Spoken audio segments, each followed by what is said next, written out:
embora, Eduardo, a gente tenha aí uma pauta que muitas vezes ela é pesada, é uma pauta rígida, uma pauta técnica, uma pauta política e às vezes jurídica, aqui nesse espaço da live da tarde, a gente procura trazer bate-papo com pessoas que tenham algo a contribuir e que não necessariamente a gente possa trabalhar dentro dessa rigidez da pauta. E uma das coisas que eu queria muito te ouvir, porque está me incomodando muito, é essa questão de uma parte da nossa sociedade, e eu estou falando do pessoal da extrema-direita, se dizer patriota, mas insistir diariamente em um louvor e uma exaltação aos Estados Unidos.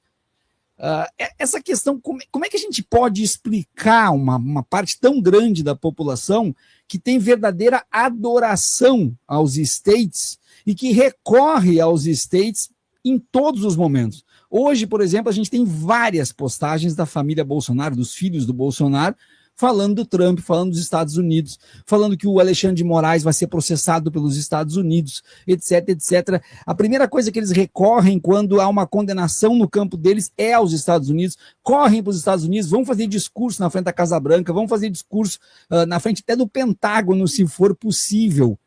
E isso acaba influenciando na sociedade, naqueles que os seguem. Essa adoração aos Estados Unidos é compatível com esse patriotismo que eles pregam, meu caro?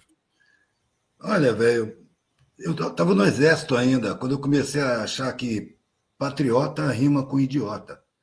Entendeu? Eu sempre fui abaixo das fronteiras. Para mim, eu quero o mundo inteiro. Então, e as aulas de patriotismo eram também de uma idiotice enorme. E quando eu levantava a mão para perguntar alguma coisa, eu era reprimido. Não Sim. podia perguntar. Por exemplo, aula sobre patriotismo, falava das bandeiras, dos hinos, dos símbolos nacionais e dessas coisas. E 40 minutos eu levantei a mão. Mas, tenente, e o povo? Onde é que entra nessa história? E a resposta é sintomática. O povo é uma massa amorfa e acéfala que tem que ser controlada para não se tornar perigosa. Isso me fez pensar muito. Peraí, eu estou me preparando para fazer parte de uma engrenagem de repressão ao povo. É uma massa amorfa e acéfala que tem que ser controlada. Eu fazia parte de um mecanismo de controle. Ou estava me candidatando a fazer carreira lá dentro. E davam todos os privilégios. Eu fui percebendo a partir dali que privilégio custa consciência. Para você usufruir de privilégio nessa sociedade, ou você não tem consciência humana, solidária, social, ou você vai ter que abrir mão dela. Vai ter que abafar a sua consciência. Porque o mundo é assim, você não pode fazer nada, tem que pagar uma escola para os seus filhos, tem que pagar as contas, tem que ter um padrão de vida e tal. E você rende a sua consciência. E com o tempo você adoece. Agora, para perceber essa fragilidade mental do povo, você tem que ir na história e perceber como, toda vez que um governo se propôs a criar um modelo de educação realmente verdadeiro, que eduque, crie senso crítico, autoestima e prepare para a vida, esse governo foi derrubado.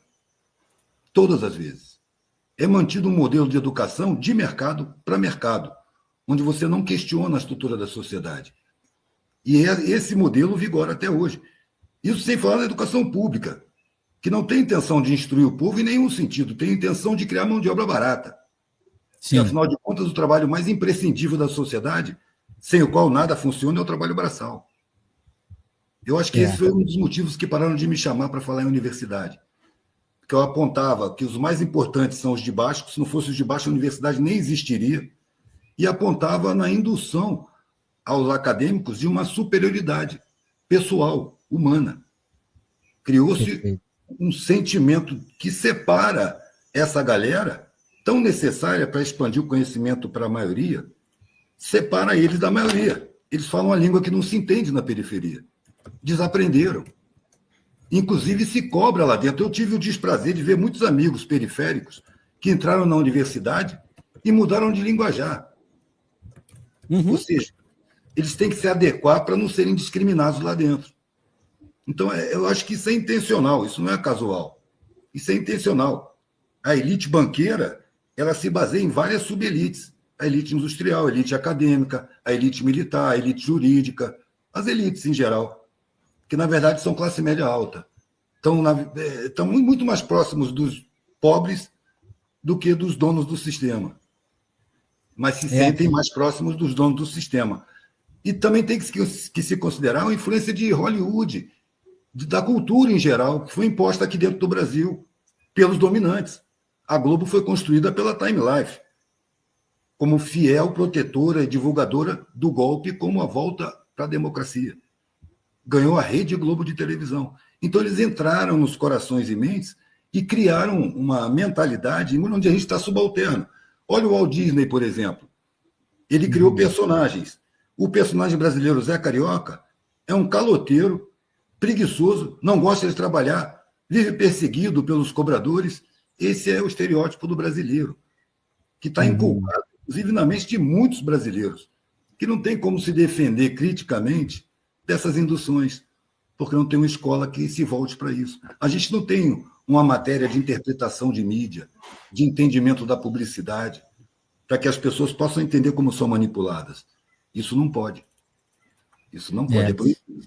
Tu vê só, eu nem olha só, Sara e comunidade, eu nem combinei nenhum tipo de pauta com o Eduardo. Pois é. E eu tô aqui do meu lado com este livro aqui, ó, Para Ler o Pato Donald, que é um livro de sociologia que fala justamente da manipulação a partir das histórias em quadrinho. E eu nem tinha trazido essa pauta. Mas